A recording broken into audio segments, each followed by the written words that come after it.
Hi అండి. Hi, మీ పేరండి? అతుల్ సిన్హా. అతుల్ సిన్హా. ఎక్కడి నుంచి అండి మీరు ఉండేది? మేము బీహార్ నుంచి. ప్రాపర్ బీహార్. హైదరాబాద్లో జాబ్ చేస్తున్నారా? జాబ్ చేస్తున్నాం. ఇప్పుడు బీహార్లో ఎలక్షన్స్లో ప్రశాంత్ కిషోర్ అని చెప్పేసి పేరు బాగా వినబడుతోంది. ఆయన అలర్జీ తర్వాత ఆయన ఒక చాలా మంచి పర్సన్. ఆయన ఎవరెవరికో గెలిపించిండు, చాలా మందిని గెలిపించిండు ఆయన. కాబట్టి బీహార్లో రావాలంటే కొంచెం టఫ్. ఒక్కసారికి ఎవరు రాలేరు, కొంచెం టైం పడుతుంది. రావాలి అని కోరుకుంటున్నాం, ఎందుకంటే బీహార్లో మార్పులు రావాలి. తర్వాత అక్కడ చాలా ఏమంటారు దానికి స్కామ్లు ఇలాంటిది.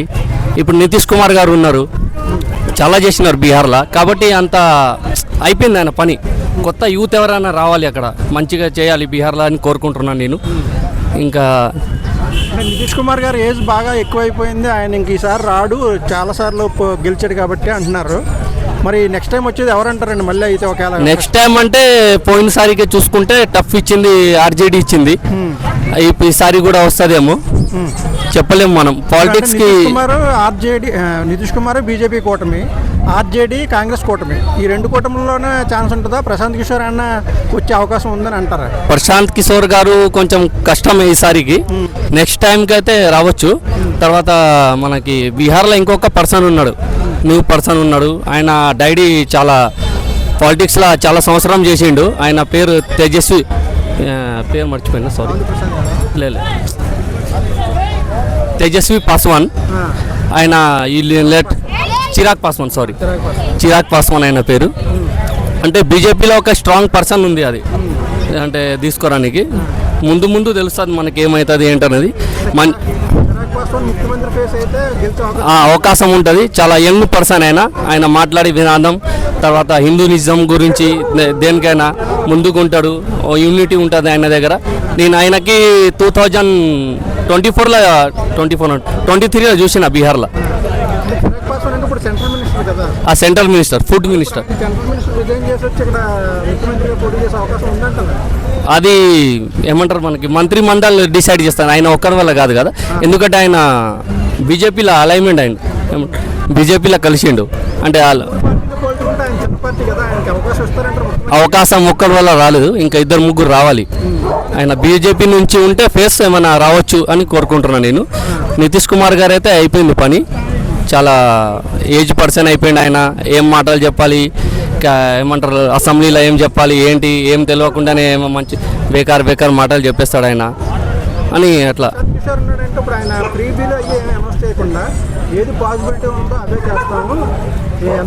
ఇప్పుడు ఫ్రీ అంటే జనాలకి అలవాటు అయిపోయింది. ఇప్పుడు ఇక్కడ తీసుకొచ్చి నేను అంతా కూల్ డ్రింక్ ఫ్రీ అంటే పార్క్లో ఉన్న జనాలు మొత్తం వచ్చేస్తారు. నేనేమియను, నాకు రండి, నాకు సపోర్ట్ చేయండి అని ఎవరు రారు, ఒక్కరు కూడా రారు. ఇక్కడ ఉన్న జనాలు ఎవరు రారు. అట్లా ఉంది. ఎందుకంటే అది ఆమ్ ఆద్మీ పార్టీ ఇచ్చింది ఫ్రీ అని. ఇప్పుడు పార్టీ ఎక్కడ పోయింది? ఇప్పుడు అడ్రస్ లేకుండా పోయింది. ఉందా పార్టీ? ఢిల్లీలో అడ్రస్ లేకుండా పోయింది. ఢిల్లీలో వచ్చే పార్టీలు కూడా అనే మానుకోవాలి. ఇలాంటిది ఫ్రీ చేస్తే దేశంకి చాలా నష్టము. ఇప్పుడు మనం ట్యాక్స్ కడుతున్నాం, ట్యాక్స్ కట్టిన పైసలు ఎక్కడ పోతున్నాయి? ఆ ఫ్రీలో పోతున్నాయి. డెవలప్మెంట్ ఉండలేదు. ఎందుకు ఉండలేదు? జనాలు అరగడు. ఫ్రీ అలవాటు అయిపోతున్నారు, బానిస బతుకు అయిపోతుంది ఫ్రీ అంటే. ఇప్పుడు రోజు అది మంచి ఏమంటారు దానికి, ఆయనది నాకు అంత తెలుగు కొంచెం అట్లా ఉంటుంది. ఆయన మంచి ఐడియా. ఫ్రీ అన్నది ఫ్రీ ఇవ్వకూడదు నా లెక్క ప్రకారం అయితే. ఎందుకు మనం భారతదేశంలో అందరికైనా యూత్ ఎక్కువ ఉంది. ఇక్కడ యూత్ ఎక్కువ ఉన్నప్పుడు మనం ఏం చేసుకోవాలి? కష్టపడుకొని మనం సంపాదించుకోవాలి. ఫ్రీ ఉన్నది మనం బానిస అవ్వకూడదు. ఒక్కసారి బానిస అయితే దాని గురించి మనకే ఎఫెక్ట్. అది దేనికైనా ఫ్రీ మనం బానిస అవ్వకూడదు. ఏ పార్టీ అయినా తీసుకున్నది డబ్బులు కానీ దేనికని మనం ఇండిపెండెంట్గా ఓటేయాలి. మన ఇష్టం ప్రకారం ఎవరికి వేయాలని మన ఇష్టం. అది ఎవరు సభలకు డబ్బులు ఇస్తాము అది ఇస్తాము మనకు అవసరం లేదు. మనం ఇండిపెండెంట్గా వేయాలి. ఎవరు మంచిగా మన ఏరియాలో మంచిగా ఎవరు చేస్తున్నారు? ఇప్పుడు కేసీఆర్ గారు ఉన్నారు. ఒక మాట, ఆయన చాలా చేసినారు తెలంగాణ గురించి. నేను చూస్తున్నాను, ఎందుకంటే నేను మా డాడీ 25 years నుంచి ఉన్నారు ఇక్కడ. దానికన్నా ముందు నుంచి నేను స్టడీ అంతా ఏం చేయలేదు, ఉన్నది చెప్తున్నా మీకు. లైట్గా స్టడీ ఏం చేయలేదు. నాకు ఒక 30,000 శాలరీ వస్తుంది మంత్లీ. అయితే నేను స్టడీ చేయకుండానే నేను ఆ స్కిల్ తీసుకున్నాను. 30,000 శాలరీ చేసుకోనికి ఉన్నది చూపిస్తా మీకు, అబద్ధం చెప్పనీకేం లేదు. బ్యాంక్ స్టేట్మెంట్ కూడా చూపిస్తా.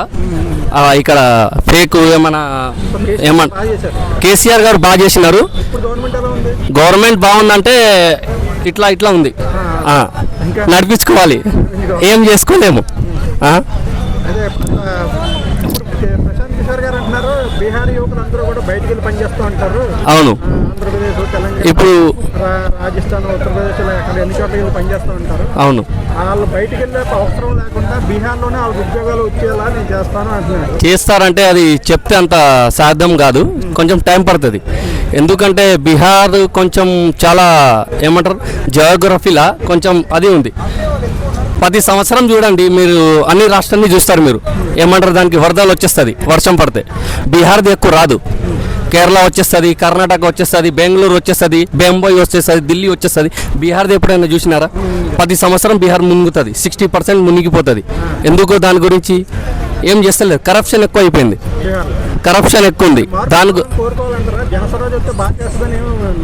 మేమైతే కోరుకుంటున్నాం, మాకు ఏం కావాలి, ఎవరైనా రావాలి, డెవలప్మెంట్ చేయాలి, మంచి ఇండస్ట్రీలు పెట్టాలి. ఇప్పుడు ప్రపంచంలో చూస్తే, మన ఇండియాలో చూస్తే మొత్తం ల్యాండ్ ఎక్కువ ఉన్నది అంటే బీహార్లోనే ఉంది. ఇప్పుడు ఇండస్ట్రీలు లేవు, తక్కువ ఉంది. ఇప్పటికైతే ఇండస్ట్రీ వచ్చే ఫ్యూచర్లో ల్యాండ్ ఎక్కువ ఉంది బీహార్లో. కావాలంటే మీరు కూడా చూసుకోండి, యూపీ బీహార్లో ఎక్కువ ఉంది ల్యాండ్.